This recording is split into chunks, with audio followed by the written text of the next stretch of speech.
Selamat datang kembali dalam program saya You Need to Know. Saya percaya hari ini saudara adalah orang yang diberkati Tuhan bisa melihat video ini. Nah, hari ini seperti saya sampaikan tuliskan dalam judul ini adalah saya mau menyampaikan surat terbuka kepada seluruh jemaat Kristen atau umat Kristen. Bagaimana kita menyikapi situasi ini mengenai peperangan antara Palestina dan Israel. Nah, kita perlu mengetahui apa yang harus kita lakukan dan dasar kita untuk melakukan segala sesuatu yaitu kembali lagi kepada kebenaran firman Tuhan. Karena ini sangat penting. Kalau kita melakukan yang benar, maka hasilnya akan benar dan akan baik dan bahkan yang terbaik yang kita akan alami. Oke, saja tanpa berlama-lama kita akan langsung melihat apa yang firman Tuhan ajarkan mengenai situasi ini, apa yang harus dilakukan. Ini sangat penting. Oke, saudara teman-teman, saya mau teman-teman buka dalam Lukas 21 dan kita akan baca dari ayat 9 ya. Nanti kita akan melihat apa yang harus kita lakukan. Oke, yang pertama kita lihat di sini di ayat 9 dikatakan, dan apabila kamu mendengar tentang peperangan dan pemberontakan, janganlah kamu terkejut sebab semuanya itu harus terjadi dahulu, tetapi itu tidak berarti kesudahannya akan datang segera. Nah, di sini dikatakan bahwa apabila kamu mendengar tentang peperangan dan pemberontakan, jangan terkejut. Oke, kita lihat ayat berikutnya. Dan ia berkata kepada mereka, bangsa akan bangkit melawan bangsa dan kerajaan akan melawan kerajaan. Nah, ini yang sedang terjadi di tengah-tengah Timur Tengah, dan bahwa kita melihat bahwa di sana ada peperangan antara bangsa Israel dengan bangsa Palestina. Walaupun ada pro dan kontra menganggap bahwa Israel itu belum benar-benar satu bangsa atau apapun. Tapi saya nggak mau menyinggung situ. Tapi saya mau mendorong teman-teman mengetahui apa yang harus dilakukan. Nah, jadi ini yang terjadi. Nah, ini yang firman Tuhan katakan tadi bahwa kalau terjadi seperti itu, ada bangsa bangkit melawan bangsa, dikatakan bangsa bangkit melawan bangsa dan kerajaan melawan kerajaan. Nah, ini yang terjadi dan ada instruksinya di sini. Oke, tapi saya mau lanjut kemudian di ayat berikutnya. Dan akan terjadi gempa bumi yang dahsyat dan di berbagai tempat akan ada penyakit sampar dan kelaparan. Dan akan terjadi pula juga hal-hal yang mengejutkan dan tanda-tanda yang dahsyat dari langit. Nah, ini terjadi. Nah, kita melihat bahwa gempa bumi di awal tahun ini ada banyak terjadi gempa bumi di Indonesia. Ya kan? Nah, ada beberapa yang sangat mengkhawatirkan dan kemudian dikatakan di sini di berbagai tempat akan ada penyakit sampar dan kelaparan. Nah, bukankah pandemik ini adalah bagian atau merupakan penyakit sampar yang terjadi pada saat ini? Dan karena ada pandemik ini, maka terjadi kelaparan di beberapa tempat. Nah, ada juga kelaparan yang bukan karena pandemik, tapi tetap ada kelaparan pada saat ini. Nah, ini yang terjadi. Nah, jadi apa yang kita lihat di sini adalah ini yang perlu kita pelajari, apa yang firman Tuhan mau sampaikan di sini. Oke? Tadi ingat, tadi katakan bahwa ada bangsa bangkit melawan bangsa, saya buka lagi. Ada bangsa bangkit melawan bangsa, kemudian ada penyakit sampar, gempa bumi, dan ini yang terjadi sekarang. Nah, itu sebabnya saya katakan ini adalah surat terbuka atau dorongan kepada setiap teman-teman Kristen apa yang harus dilakukan di tengah-tengah situasi ini. Nah, ini yang harus kita lakukan. Perhatikan kembali, saya akan lanjutkan.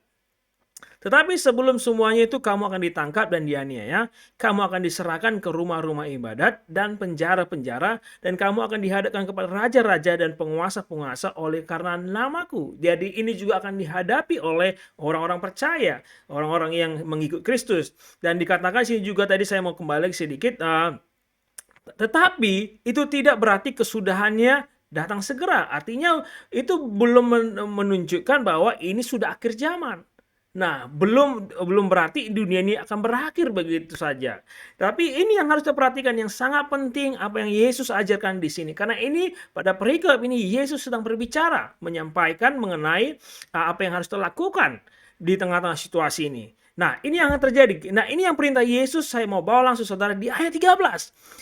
Hal ini akan menjadi kesempatan bagimu bersaksi. Nah, perhatikan sekali lagi saya akan membaca. Hal itu akan menjadi kesempatan bagimu untuk bersaksi. Jadi di tengah situasi ini teman-teman saudara, teman-teman saya yang Kristen, ini adalah waktu yang tepat bagi kita untuk bersaksi. Ini bagi kita orang yang percaya mengikuti Yesus, ini kesempatan kita untuk bersaksi. Nah, saya tahu pada saat ini banyak yang ada pro dan kontra, bahkan mengutuk ya bangsa yang berperang atau mengutuk mungkin bangsa Israel dan juga ya ada banyak polemik lah, ada dari sudut pandang berbeda. Tapi saya nggak mau berbicara sana. Tapi saya kembali lagi mau membawa teman-teman saya Kristen untuk kembali kepada firman Tuhan. Dikatakan di sini saatnya adalah kesempatan bagi kita untuk bersaksi. Nah, di tengah-tengah pandemi ini ada banyak sudah kehilangan pengharapan. Di tengah-tengah pandemi ini ada yang sudah bahkan kehilangan pekerjaan, bahkan kehilangan bisnis, bahkan mungkin anggota keluarganya sudah meninggal karena akibat COVID-19 ini. Nah, ada banyak orang sudah mulai kehilangan pengharapan. Bahkan kalau teman-teman melihat prediksi-prediksi ahli ekonomi bahwa pertumbuhan ekonomi beberapa tahun ini akan sulit. Bahkan ada berita saya kemarin baca di CNBC bahwa perusahaan-perusahaan di Indonesia sedang berdarah-darah, artinya sedang mengalami krisis karena pasca pandemi ini. Nah, orang sudah mulai melihat bahwa pengharapan di masa yang akan datang itu sulit. Nah, kita orang yang percaya kepada Yesus, bukan firman Tuhan berkata bahwa masa depan kita dijamin oleh Tuhan. Firman Tuhan mengatakan orang yang merenungkan firman Tuhan siang dan malam, apa saja yang dilakukan berhasil. Bahkan firman Tuhan yang berjanji kepada Abraham dan keturunannya, olehmu bangsa-bangsa diberkati. Artinya kita akan mengalami berkat Tuhan yang berlimpah-limpah. Karena berkelimpahan itu, maka kita bisa membagikan kepada orang lain. Kita pergi bersaksi kepada orang lain. Nah, memang berbicara berkat, berkelimpahan itu bukan selalu berbicara uang. Karena sama seperti Paulus juga Petrus mengatakan bahwa emas perak tidak ada padaku, tapi dalam nama Yesus berjalanlah. Nah, itu berkat jauh melebihi uang. Nah, firman Tuhan juga mengatakan di Efesus bahwa Allah sudah menganugerahkan kita berkat rohani. So, kita memiliki segala sesuatu yang sebenarnya yang bisa kita bagikan kepada orang lain. Dan ini yang Yesus katakan, inilah waktunya bagi kita untuk bersaksi. Nah, saudara sekasih dalam nama Yesus, buat teman-teman saya yang Kristen, di tengah situasi ini, di tengah-tengah ada peperangan, di tengah-tengah ada pandemi, ini waktunya bagi kita, ini kesempatan bagi kita untuk bersaksi. Sampaikan bahwa Yesus mengasihi mereka. Sampaikan bahwa Yesus masih pegang kendali atas situasi ini. Sampaikan bahwa Roma 8 katakan bahwa Allah turut bekerja dalam segala perkara untuk mendatangkan kebaikan bagi setiap orang mengasihi Tuhan menurut panggilannya. Nah, ini yang harus kita sampaikan. Yesus masih berkuasa. Yesus bisa menguatkan kita. Yesus bisa memberikan kita kemenangan. Bahkan di tengah kelaparan, firman Tuhan mengatakan bahwa kita akan berkemenangan, kita akan mengalami kelimpahan. Nah, ini yang harus kita mengerti. So, Bapak, Ibu, Saudara, teman-teman saya kasih dalam nama Yesus, di tengah situasi ini, di tengah situasi pandemi, ada gempa, di tengah ada juga peperangan, ini yang kita lakukan, bersaksi. Pergi bersaksi, jumpai orang lain. Lihat teman-temanmu yang mungkin sudah kehilangan pengharapan. Mungkin saudara tidak bisa menjumpai secara langsung karena ada beberapa daerah PSBB. Tapi kita memiliki teknologi yang luar biasa yang kita bisa video call, kita bisa Zoom. Bahkan saya sekarang pada masa ini banyak mengadakan Bible study secara online. Nah, kalau saudara mau ikut, saudara bisa nanti hubungi saya dengan nanti lihat di link di deskripsi atau di deskripsi ini kontak person saya. Saya senang bisa mengajak saudara untuk Bible study karena ini akan mengubahkan hidup saudara. Nah, ini yang harus ketahui. Jadi, sekali lagi saya mengatakan,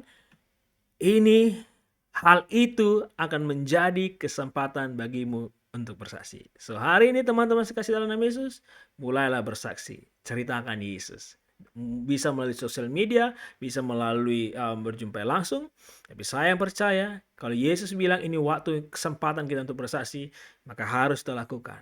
Berbahagialah orang yang melakukan firman Tuhan. Dan waktu kita melakukan firman Tuhan, Yesus mengatakan Matius 28 ayat 19-20, Firman Tuhan mengatakan, pergilah sampai ke ujung bumi dan jadikan semua bangsa muridku. Dan Yesus berjanji 20, maka aku menyertai engkau sampai akhir zaman. Dan penyertaan Tuhan ini yang luar biasa. Waktu Tuhan menyertai kita, maka kita akan melihat perkara-perkara ajaib dalam hidup kita. Yesus juga bilang, waktu mengutus muridnya, maka tanda-tanda mujizat akan mengikuti orang percaya, orang yang pergi memberitakan Injil, memberitakan kabar baik. Karena Yesus masih berkuasa. Yesus pegang kendali. Dan semua yang terjadi ini harus terjadi. Tadi kita lihat di firman Tuhan mengatakan semua ini harus terjadi. So jangan khawatir. Yesus sudah tahu ini semua terjadi. Tapi Yesus memberi instruksi di mana ketika kita melakukannya, maka kita akan mengalami kemenangan demi kemenangan. Saudara, saya percaya saudara diberkati oleh video ini. Please share video ini kepada orang lain supaya ada orang lain juga diberkati Tuhan. Dan saudara, kalau saudara mengikuti kelas-kelas Bible study yang saya adakan, please lihat di link di deskripsi video ini mengenai informasi program-program saya yang ke depan, dan saya percaya itu akan mengubahkan hidup saudara. Dan kalau saudara juga diberkati, kalau mau mendukung pelayanan saya, baik pelayanan juga program saya, saudara bisa juga lihat link di deskripsi video ini. Saudara bisa mensupport atau mengambil bagian dalam pelayanan yang saya sedang lakukan, karena saya percaya ini akan mengubahkan banyak orang. Tuhan Yesus memberkati. God bless you.